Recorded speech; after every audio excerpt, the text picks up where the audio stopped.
Hello everyone, welcome to our channel. In today's tutorial video, I'll be showing you the process on how you can get locked out from your Twitter account on mobile device. Before starting this video, please make sure to subscribe and to press the notification bell icon to get updated. So let's get this video started. First of all, you need to tap in open Twitter application on your device, then get logged in into your account. Here at the home page of your Twitter, you need to tap on the profile icon on top left corner. You tap on it.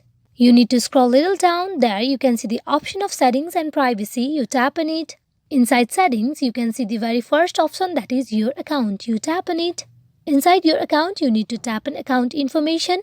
At very end, you can see the option of logout. As we are going to get logged out from our Twitter account, you need to tap on logout. Here you need to confirm once. Logging out will remove all Twitter data from this device. So you tap on logout. Once you tap on it, you will get logged out from your Twitter account. As you can see, you will be redirected to very first page of your Twitter. Hope this video is fruitful for you all on how you can get sign out from your Twitter account on mobile device. Thank you.